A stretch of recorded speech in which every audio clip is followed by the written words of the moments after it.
Hi everyone. So, it's been a while since I did an actual video, and I thought with how I kind of started to really look at my channel, I wanted to do something that would bring me back to something that I know and I love, and that includes Danganronpa V3. I know this came out a year ago, and I finally finished it because of how busy I was and how I got the game way later than everyone else, even though I pre-ordered it. I don't know what happened, but I wanted to do a review of the game and my own opinions on it when it comes to not only this game but all the other games in the series. I will probably be doing another video that includes an kind of an overall review of all the games so far that I have really played. But for right now, we're gonna focus on V3 and how I liked it, since this is the first one that I have fully played through in a short period of time. So, like it says, there will be spoilers down the line, and I'm not gonna probably do any warnings since I don't know how hyped I'm gonna get about a situation, so there's that. So if you have not seen the game or even played the game, then you might not want to watch this unless you want to go towards the end where I'm going to give more of an overall review of how I like the game as a whole. And just another quick warning, I'm sorry for pronunciations, wow, pronunciations of the names, since I can be really bad at them, but because of how obsessed I've been with this, maybe I'm gonna do some good. Let's hope. So, I actually recorded this a week ago, but I actually had to wait to upload it, and in that time, I thought about it, and I wanted to do it again, and actually, since I had time to really think about it after playing it, now I have more of a collective thoughts of what I think of all the characters and everything involved in the game. So, with the plot of the game, it's just like all the other ones except for Despair Girls, where it's 16 students trapped in Hope's Peak, but this time it's more or like juveniles, or they call it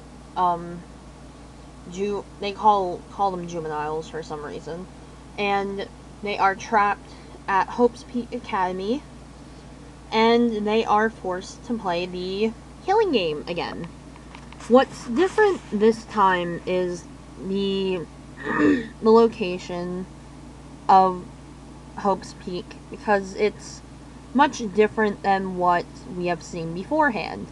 However, apart from that, it seems more explanatory of it's like all the other games, where there are motives and everyone has their own ultimate. There's a lot of bonding and mistakes and pain and suffering. But what makes it different is how they go about the killing game almost, and all the new elements to the killing game, where the ultimates can actually work on their talents in this environment. And also we have a female protagonist that doesn't last that long. Spoiler number one. One that oh man, it struck me for a loop. We're just gonna say that. But the plot is more or less the same than all the other games. However, with the characters, they are completely different. But before we get to that, we're going to talk about the setting, because I completely forgot what order we were in. So the setting, like I mentioned before, it's at Hope's Peak, but it's not a typical setting like before. It's kind of more run-down-ish, where in this video, or image of a classroom, there are actual vines hanging down, there's barbed wire, and there's like more electronic elements. And it seems like everything is under construction when it comes to this school. So sometimes it can be more high school-esque of a setting, where there are more classrooms, it looks more like a hall, or you're gonna get more of the traditional Hope's Peak setting, where there are rooms that shouldn't be there, and it just really blends in with everything. And what I really like out of all of it is how they have more labs. And in this game, labs are supposed to help the kids with their own ultimates, and to help, like, progress. I believe it helps progress them so that they can get better in what they're known for. So, for the ultimate pianist, there's a music room. The ultimate detective has more of a Sherlock Holmes room. So everyone has their own certain room. However, they're not all unlocked. They unlocked as the game goes on, until the very end, where there are 2 rooms that are discovered that were not unlocked beforehand. So, now to talk about the characters, I'm going to read them left to right, the back row, and then the front row, and what their ultimates are. So we first have Korekiyo Shingugi, the ultimate Alt Lord, who can tell folklore stories and all of that. Anthropologist. Kurumi Tojo, the ultimate maid. Tsumugi Shirogane, ultimate cosplayer. Tenko Shibashira, I said that really bad, the ultimate Aikido master. Kaito Momota, the ultimate astronaut. Suichi Saihara, the ultimate detective. Rantaro Amami, question mark, he's the ultimate, we don't know what his character is until the very end. Gonta Gokuhara, the ultimate insect guy, because I don't know how to say it. He just really likes insects. Angie Yononaga, the ultimate artist. Kokichi Oma, the ultimate supreme leader. Kibo, the ultimate robot. Kaede Akamatsu, the ultimate pianist. Maki Harukawa, the ultimate child caregiver, but that's not really her ultimate. Ryoma Hoshi, the ultimate tennis player. Himiko Umeno, the ultimate magician. And Miu Iruma, the ultimate inventor. And for Rantaro and Maki, they each have ultimates that are revealed later on in the game. Rantaro has the ultimate survivor, whereas Maki has the ultimate assassin. They're both 2 that they were actually played off really well when it came to revealing what their ultimates were and how useful they ended up being in the end, even though Rantaro wasn't around the entire game. So, R.I.P. That pissed me off. But, so when it came to our main protagonist, Kaede, she was a very likable character. I really appreciated her being a female lead that was not annoying. For some reason, me personally, female leads can get really annoying to me. So to see one that I appreciated and was really upset by, to see her be the Blackened, it really hurt me a lot. Since I knew there was a lot of drama behind Kaede, but I didn't know what it was until it came out. And I think her as a character, it was really big, really big in helping Shuichi become the person that he is. Someone else who is also my favorite. But all of the characters I thought were actually really well written. Even the most annoying characters were pretty good to me. Since trying to compare these characters to the ones from the first game or the second game, it was really hard to pick who I think overall may be my favorite set of characters.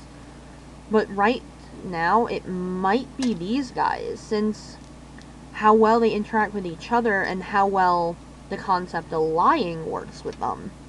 Since I feel like with the others, it was more mainly based off of how we all have to work together, or just always fighting all the time. AKA what I slightly feel the second game was. Always just the characters were always just at each other. Where these guys are slightly on the same bandwagon of we have to stay together, but there are the, yeah, we don't want to do this either. So I thought it was a nice mix of both. And it just really helped me see how these characters are actually really good. Even the annoying people, like I said before. And I'll be talking about some of my favorites from each of the series in another video, but definitely Kaede, Shuichi, Oma, and Rentaro are some of my favorites. And I just think they all clicked well together. Now, to continue the characters now in the bad, or the villain side. I don't know why I said bad. But we always get our favorite bear, Monokuma, always there, just plotting against everything, making sure everything goes down wrong, and I love him for it. However, we now get fucking kids. I'm sorry, I am not a big fan of these guys. Certain ones I'm okay with, but overall, they are just assholes. I do not like them. But they are called the Monokubs, and from left to right, Monodam, Monosuke, Monotaro, Monofi, and Monokid. To me, I feel like they're supposed to be a representation of Despair Girls, with all of them being the kids, even though some of the personalities aren't really the same. But to me, I think that's where it was supposed to go. It's not like they're fully bad, just some of them, and also what they bring to, like, plot-wise for them, I'm not a big fan of. However, I do like the relationship between them and Monokuma, where Monokuma does not care that much. He does a little bit in the beginning, where the kids start to, like, have an uproar about everything, and Monokuma is like, I can't deal with this right now. But other than that, I'm not a big fan of them. They're not important to me. They're so boring. But I do like how they each have their own exosols, which are the robots. Right here. They all control them and kind of attack everything.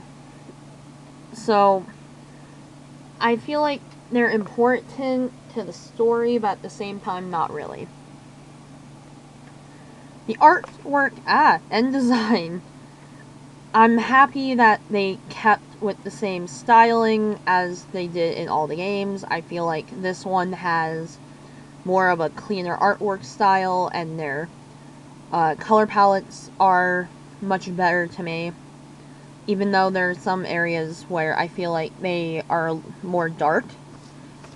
than they are, not just plot-wise or color palette, just everything overall is more dark.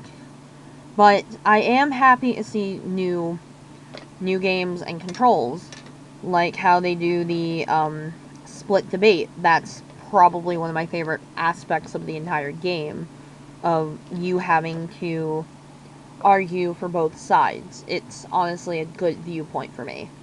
But I do feel like there are some controls, like the walking mechanics, that are still funky for me, where I can't seem to get that right. But other than that, it's really well done, and I'm happy about it. So I feel like if you like the artwork and everything from all the older games, you're definitely going to like these. But there are elements of the game that don't really work up well, at least for me, like the walking mechanics. The psychic taxi game is not really a thing that I like that much. It's, to me, can get really annoying over time.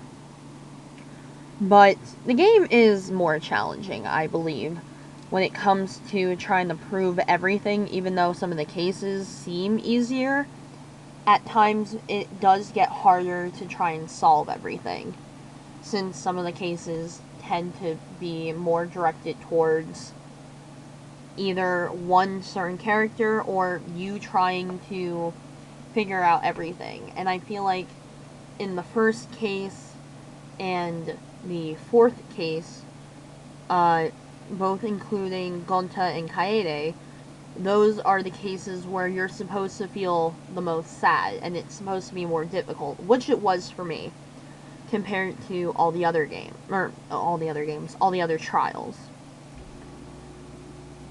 The soundtrack, to me, sounds a lot like all the others, but there are a lot of new spins, and there's now one of my favorite songs in all of Danganronpa. I don't know the name of it, but it's the Killing Game video in the very first chapter that just plays on repeat with the video. I love that song to death. I just play it on its own, and I find it really enjoyable, even though the whole concept of it can be really demonic, and people might get really creeped out that I like it. When it comes to the opening or the game, at first I didn't really like the jazzy element of it, but it does actually grow on me, and I feel like it can match up to any of the other openings for Danganronpa. But I feel like overall, they all sound more or less the same, even though people may not agree with me, and I'm sorry about that, but I think that's just how I hear it. So, overall, I actually really enjoyed the game, even though there are some elements to the game that do make me mad. And I didn't necessarily talk about the ending of the game, because I didn't know where would be the more appropriate time to talk about it, since I know a lot of people have mixed reviews, since it's a absolute fourth wall breaker ending. And at first, I was really confused by it, since I found that how they incorporated it and really worked with it, I think it did really well as an ending overall. Do I think it works in this case with Danganronpa 3 or V3? I think that since I came to love the games overall, I can see why people are mad, since some people were expecting something maybe like the first ending for the first game. We got the killer, we kill them, we put them down, and then we can all escape. This time, we found the killer, found out everything about our lives are fake, and we're not really that special, and we kill everything, and everyone tries to commit suicide together, but it doesn't really work. I feel like it works to the point of it has a shocking ending aspect to it, but I can see why people are mad. I think at first I was happy about how it was displayed. Since it was such a twist, I could not believe it. I thought how they did everything was funny. And how the characters were in the end of you getting to actually be each one. Except for Tsumugi, because she's the villain of it all.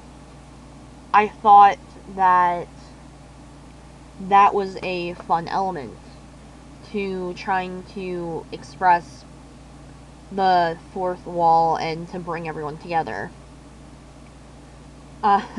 Speaking of Tsumugi, I was okay with her throughout the entire game until the very end.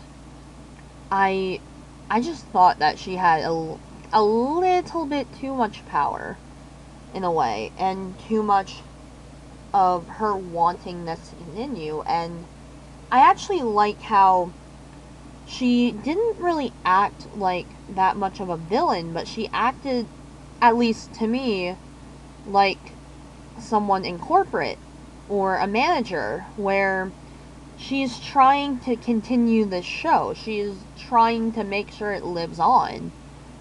And yeah, she may have caused it all, but it's more like an upper power thing, and she just kind of got pulled into it, and she liked it. So I thought it was cool to have her like that. I loved seeing all the old characters that she cosplayed. And yet, after thinking about everything for a few days, it just made me think about why they went this route. If they're not only making a new game after this, from what I've heard, it's gonna be weird to see what they're planning on doing. If they do make another one, which I'm hoping for. I'm all board for this. If they're gonna go with this TV style, or if they're gonna go with something else. But one thing's for sure is that no one really can tell if this is a real thing or not, since Tsumugi mentions how everything got copied. So it really makes you, as the game player, decide, hey, is this the end? No? Is this real? We don't know. Since at the end of the game it does say the end, since with the anime Danganronpa 3, that's where everything with Naegi stops. That's the end of their story. But with this one, there's definitely a possibility to see more, with a whole new cast, and maybe a appearance from Shuichi or something. But it will be interesting to see what they do. So I think that's it for V3. It's a good game. I love it. I am obsessed with the series, and it's hard to pick a favorite out of all three games, but if you want to see how I think of the characters, I will be making 2 other videos involving that, so just stick around and see what my opinions are for characters. Alright, I guess that's all there is to it, as Kokichi would say. Bye.